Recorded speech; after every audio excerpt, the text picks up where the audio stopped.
ربنا آتنا في الدنيا حسنة وفي الآخرة حسنة وقنا عذاب النار.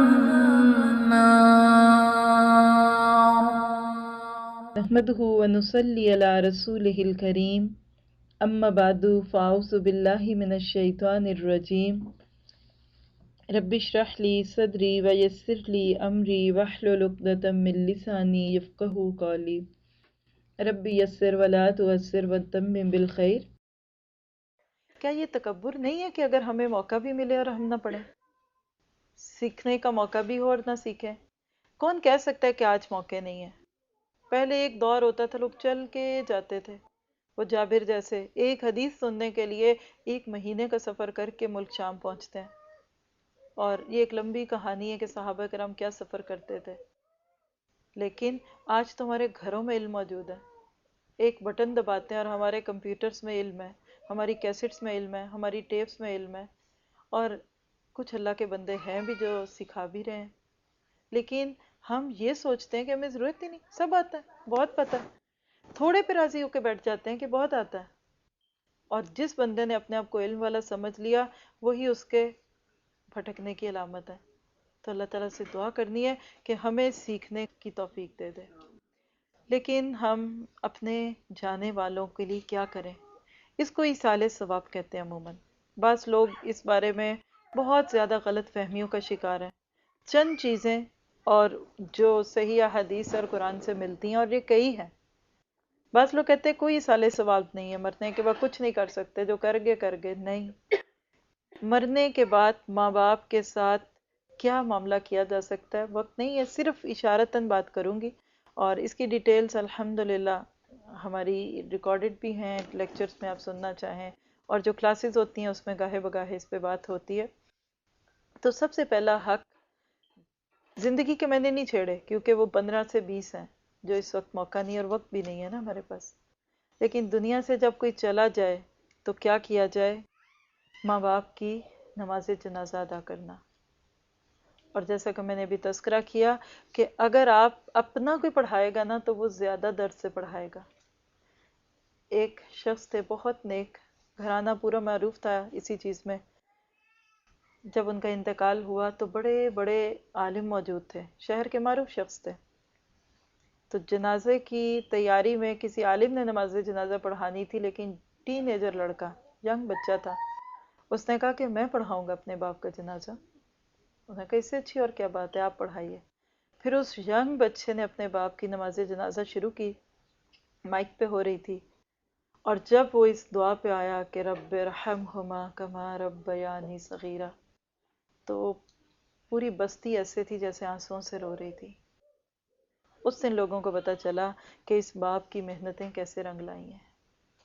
کوئی اتنے درد سے نہیں مانگ سکتا تھا جتنے درد سے اس نے مانگا کہ اللہ میرے ماں باپ پہ رحم کر دے۔ چلیے آج جا کے اپنے بچوں سے پوچھ لیں کہ بیٹا یہ دعا آتی ہے؟ کیا عادت ہے اس کو پڑھنے کی؟ چلے ان کو چھوڑیں، اپنے آپ کو پوچھ لیں۔ مجھے لگتا ہے کہ انسان اور کچھ بھی نہ مانگے نا، صرف یہ ایک دعا مانگ لے تو اس میں ساری چیزیں آ جاتی ہیں، کیونکہ اگر ہمیں کوئی خیر ملے گی تو ہمارے ماں باپ کو بھی تو ملے گی نا۔ سورۃ بنی اسرائیل کی آیت ہے، اس میں ہے، اگر آپ میں سے کوئی یاد بھی کرنا چاہے تو بہرحال نماز جنازہ۔ پھر دوسری بات، ان کے لیے دعا کرنا۔ میت کی بخشش کی دعاؤں میں ایک بڑی معروف دعا ہے، اللہم اغفر لہ وارحمہ وعافہ واعف عنہ واکرم نزلہ ووسع مدخلہ وابدلہ دارا خیرا من دارہ واہلا خیرا من اہلہ وزوجا خیرا من زوجہ وادخلہ الجنہ واعذہ من عذاب النار۔ خلاصہ کیا ہے کہ اللہ اس کو معاف کر دے، یہ تھا بڑا گناہ گار لیکن تو معاف کر دے، اس پہ رحم کر دے، اس کو عافیت دے، اس کو اس دنیا کے گھر سے اچھا گھر دے، اس کو دنیا کے جوڑے یعنی شوہر یا بیوی سے اچھا جوڑا وہاں دے، یہاں کی اولادوں سے اچھی اولادیں وہاں دے۔ یعنی ایک ایک لفظ ایسے لگتا ہے کہ محبتوں کا حق ادا ہوتا ہے۔ مسنون دعا ہے، کتابوں میں ملتی ہے، حصن المسلم میں بھی ہے، الگ سے اس کے کارڈز بھی ملتے ہیں۔ اللہ نہ کرے کسی کا اگر انتقال ہو تو ہمارے پاس ایسے کارڈز دعائیں ہونی چاہیے.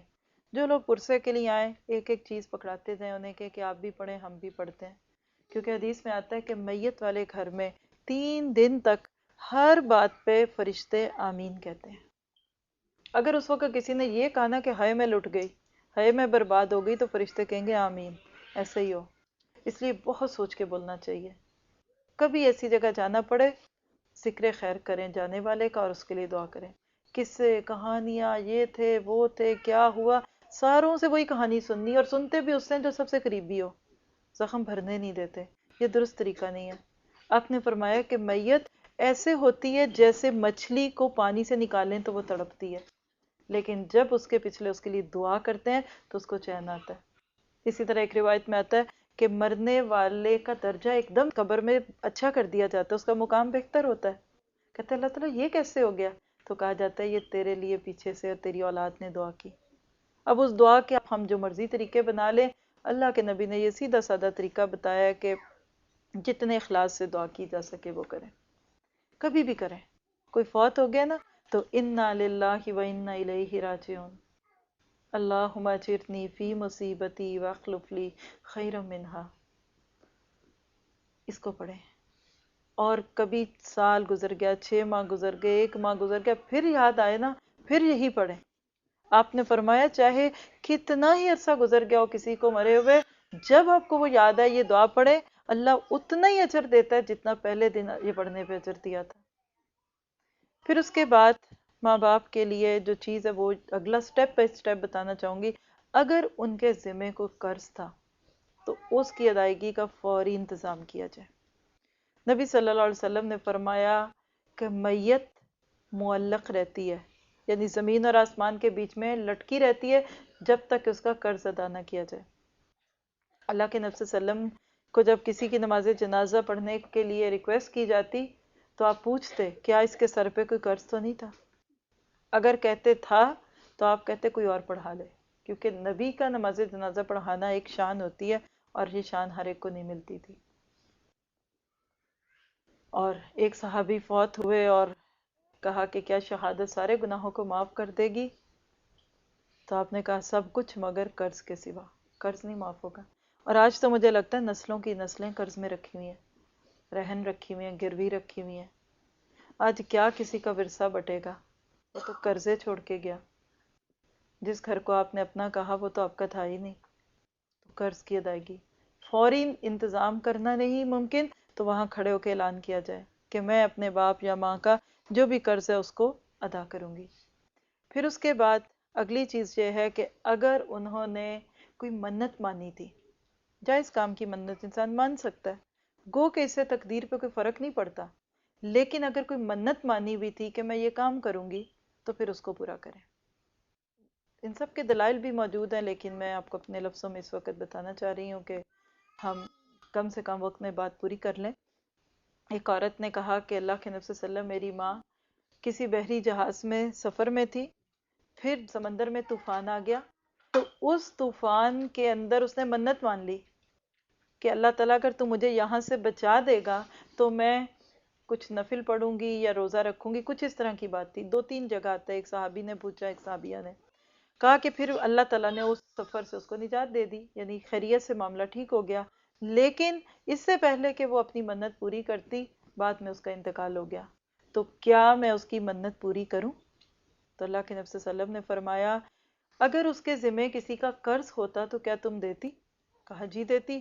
تو کہا کہ فَدَيْنُ اللَّهِ أَحَقُّ أَن يُقْضَى، تو پھر اللہ کا قرض زیادہ حق رکھتا ہے کہ اس کو ادا کیا جائے، تو لہٰذا منت مانی جائے گی. اسی طرح ایک اور اگلا کام کیا ہے، ان کی طرف سے صدقہ خیرات کرنا. یہ ان کے اپنے پیسوں میں سے بھی ہو سکتا ہے، مثلاً جیسے ورثے کے جو پیسے ہوتے ہیں اس میں سے بھی ہو سکتا ہے، اور اپنی طرف سے بھی ہو سکتا ہے. نبی صلی اللہ علیہ وسلم کے ایک شخص آئے اور انہوں نے کہا کہ میرا باپ فوت ہو گیا، اس نے کوئی وصیت نہیں کی، لیکن مجھے امید ہے کہ اگر وہ وصیت کرتے تو صدقہ خیرات کی وصیت کرتے، تو کیا میں ان کے پیسوں میں سے کچھ صدقہ کروں؟ تو آپ نے کہا ہاں کر دو. تو لہٰذا اگلا کام جو اسی سے ملتا ہے وہ کیا ہے کہ مرنے والے کا جو ورثہ ہے اس کی شرعی بانٹ کی جائے. 3 دن کے اندر اندر یہ کام ہو جانا چاہیے. مرنے کے بعد جو چیزیں ہوتی ہیں بیٹوں اور بیٹیوں میں جاتی ہے، اللہ نے اس کے پورے حصے دے دیے. یوصیکم اللہ فی اولادکم للذکر مثل حظ الانثیین، اور اس سے آگے جس کو جو حصہ ملتا ہے وہ دیا جائے گا. ورثے کی غلط بانٹ میت کو بھی تکلیف دیتی ہے اور پیچھے والوں پہ بھی بوجھ ہے. آپ نے فرمایا کہ ساری زندگی نیکیوں کے کام کرتا ہے، حتیٰ کہ جنت کے بالکل قریب ہوتا ہے، لیکن غلط وصیت کی وجہ سے وہ جہنم میں چلا جاتا ہے. مثلا یہ وصیت کر دی فلاں بچے کو آگ کرتا ہوں، فلاں کو نہ دینا، سارا مسجد کو دے دینا، سارا اس کو دے دینا، فلاں کر دینا، میرے پیسوں سے کوئی سینما بنوا دینا. یہ غلط وصیتیں ہوتی ہیں. تو لہٰذا ان کے ورثے کی شرعی بانٹ کرنا، جس کو جو حصہ ملنا ہے وہ دیں. بعد میں آپ کا نہیں دل چاہتا جس کو مرضی دیں. ہمارے ہاں اس میں بھی بہت کمی ہے، بیٹیوں کو ملتا ہی نہیں، بہنیں بیچاری جذبات میں آ جاتی ہیں، بھائیوں کو ہی دے دیں. بہرحال حکم یہی ہے کہ شرعی بانٹ ہوگی. پھر اسی کے اندر وصیت بھی ہے. مرنے والا اپنے مال میں سے 1/3 یعنی 100 میں سے 33 روپے 33 پیسے کی وصیت کر سکتا ہے. چند شرائط ہیں. اس کو نہ کرے جس کو پہلے ہی مل رہا ہے، یعنی بچوں کو پہلے حصہ مل رہا ہے، بیٹیوں کو بیٹوں کو وصیت میں سے نہیں دے سکتے. اس کو کوئی اور کسی کو، کوئی ماموں کو دے رہا ہے، پھپھو کو دے رہا ہے، کوئی مسجد بنا دے، کوئی مدرسے میں ڈال دے، کر سکتے ہیں. یعنی اس وقت میرے پاس جتنے اپنے پیسے ہیں نا وہ اس وقت تو میرے ہیں. ابھی میری آنکھیں بند ہو جائیں گی نا تو اس میں سے 2/3 میرے نہیں رہیں گے، 1/3 مرنے کے بعد رہتا ہے. تو بہتر ہے کہ بندہ زندگی میں دیتا رہے تاکہ آسانی رہے. پھر اس کے بعد اگلی چیز جو مرنے والے کا حق ہوتا ہے وہ کیا ہے کہ اگر اس کے فرض روزوں میں سے کوئی روزہ چھٹا ہوا ہے، کبھی بیماری کی وجہ سے، کبھی ناسمجھی کی وجہ سے پچھلی اگلی زندگی کے روزے نہیں رکھے گئے، تو کیا کریں؟ آپ نے فرمایا کہ مم ماتا وعلیہ صیامہ، جو مر جائے اور اس کے ذمے روزے ہوں تو فصام، تو روزے رکھے اس کا ولی. تو لہٰذا اس کے فرض روزوں کی ادائیگی. اب کتنے کیا ہے حساب رکھا ہوتا ہے، اگر نہیں پتا تو اور بات ہے، لیکن بہرحال یہ تو ہمیں اپنے بھی رکھنے ہوتے ہیں جو ہمارے چھٹتے ہیں. تو فرض روزے ہیں. پھر اس کے بعد اگلی چیز کیا ہے کہ مرنے والا اگر صاحب استطاعت تھا، یعنی حیثیت تھی، لیکن حج نہیں کیا، اب حج اس کے اوپر ذمہ ہے تو اس کا حج ادا کیا جائے گا. اور ظاہری بات ہے کہ جتنا کوئی اپنا قریبی کرے گا اتنا ہی اچھا ہے. پھر اس کے بعد اگلی چیز یہ ہے کہ اگر انہوں نے کسی سے کوئی وعدہ کیا تھا کہ میں تمہیں یہ دوں گا یا کروں گا یا کوئی اور وعدہ، تو اس کو پورا کرنے کی کوشش کی جائے. پھر اگلی چیز یہ ہے کہ مرنے والے کے بعد، یعنی جو خاص طور پہ میں اس کو ماں باپ کے لیے لیتی ہوں، اور وہ کیا ہے کہ ان کے دوستوں کا احترام کرنا، اکرام کرنا، ان کے رشتہ داروں سے صلہ رحمی کرنا. نبی صلی اللہ علیہ وسلم نے اس چیز کو بہت پسند کیا کہ کوئی مر جائے تو اس کے بعد خاص طور پہ اس کے دوستوں کو ملنا. جیسے ہمارے ماں باپ ہیں، ان کے دوست، سہیلیاں چاہیے اسپیشلی مل کے آئیں. اگر ماں نہیں ہے نا تو ماں کی دوست کو ڈھونڈیں، ماں نہیں ہے تو خالہ کی خدمت کریں، باپ نہیں ہے تو چچا، تایا، دادا، ان کو دیکھیں. اور آپ کی بھی تو وہ لگتی ہے نا کچھ، پھپھی تو آپ کی بھی ہوں گی، لیکن آپ یہ کہہ کے ملا کریں کہ میں اپنے ابو کی بہن کو ملنے جا رہی ہوں، میں اپنی ماں کی بہن کو ملنے جا رہی ہوں. اس سے محبت بھی بڑھتی ہے اور ان کو خوشی بھی ہوتی ہے. پھر اسی طرح اولاد جو نیکی کرتی ہے وہ ماں باپ کو اجر ملتا ہے، زندگی میں بھی ملتا ہے، بعد میں بھی ملتا ہے. بس اس وقت ہم سب نے اللہ کی بات سنی سنائی، اللہ تعالیٰ اس میں سے صحیح بات کو قبول کر لے اور غلطیوں کو معاف کر دے تو ہمارا ایمان ہے کہ ہمارے ماں باپ کو اس کا اجر ملے گا. وہ زندہ ہیں تو بھی، فوت ہو چکے ہیں تو بھی. ہمیں ہاتھ اٹھا کے کہنے کی کوئی ضرورت نہیں کہ اس میں جو پڑھا گیا اس کا ثواب ان کو دے. وہ ان علیکم لحافظین کرامن کاتبین، انہوں نے لکھ لیا ہے، ایک ایک بات لکھی جا رہی ہے. ابھی ہم نے سن لی یہ بات، تو لہٰذا اس صورت میں بھی ان کے ساتھ معاملہ کیا جا سکتا ہے. ٹھیک ہے، تو آپ کا میرا ہر عمل ماں باپ کے نام پہ جاتا ہے، اور خاص طور پہ اگر انہوں نے اس پہ کوشش کی ہے، کچھ کیا ہے، تو وہ تو پھر بہت ہی ضروری ہے. اور دوسری بات ہے کہ اللہ نہ کرے اگر ہم کوئی غلط کام کرتے ہیں، کوئی گناہ کرتے ہیں، ان کی زندگی میں بھی کرتے تھے، انہوں نے ہمارے لیے کوئی ایسی چیز خریدی جس کو آج ہم گناہ میں استعمال کرتے ہیں، تو خدا کے لیے اس کو توڑ دیں، اس کو ضائع کر دیں، کیونکہ یہ آپ کے ماں باپ کا ایک کرنٹ اکاؤنٹ کھلا ہوا ہے. آپ اٹھا کے کسی اور کو دیں گے، ہو سکتا ہے آپ سے بھی زیادہ وہ غلط استعمال کرے. اس سے بچنے کی کوشش کرنی چاہیے. اور ایسی تمام چیزوں کو یہ سوچ کے کریں کہ اب قبروں میں میرے ماں باپ میرا انتظار کر رہے ہیں، میری نیکیوں کا انتظار کر رہے ہیں. پھر خاص طور پہ ماں باپ کے لیے اگر مرد ہیں، لڑکے ہیں اور مرد ہیں، تو وہ قبروں پہ جا کے ان کی قبر پہ جب کبھی موقع ملے دعا بھی کی جا سکتی ہے۔ عورتیں بھی جا سکتی ہیں، اس میں کوئی قباحت نہیں، لیکن پہلی بات ہے کہ اس کو عادت نہیں بنانا چاہیے، دوسری بات ہے رسم نہیں بنانا چاہیے، تیسری بات ہے اس کے لیے کسی خاص دن کا اہتمام نہیں کرنا چاہیے کہ فلاں عید کا دن ہے تو اب جا رہے ہیں، شب رات ہے تو یہ مردوں کی عید ہے، یہ خود ساختہ باتیں ہیں۔ ویسے آپ جائیں، لیکن وہاں جا کے پھر رونا دھونا یا عرس میلے منانا اور وہاں شادی کا اہتمام لگے، یہ نہیں کرنا چاہیے۔ لیکن یہ جو ہمارے یہاں ایک تصور ہے کہ قبرستان میں جب عورتیں جاتی ہیں تو مردوں کو ننگی دکھتی ہیں، یہ خود ساختہ باتیں، ایسی کوئی بات نہیں۔ ہاں وہاں جا کے دعا مانگی جائے گی۔ سبحان ربک رب العزت عما یصفون وسلام علی المرسلین والحمد للہ رب العالمین۔ ربنا تقبل منا انک انت السمیع العلیم وتب علینا انک انت التواب الرحیم صلی اللہ تعالی خیر خلقہ واصحابہ اجمعین برحمتک یا ارحم الراحمین۔ إنا نحن نحيي الموتى ونكتب ما قدموا وآثارهم وكل شيء أحصيناه في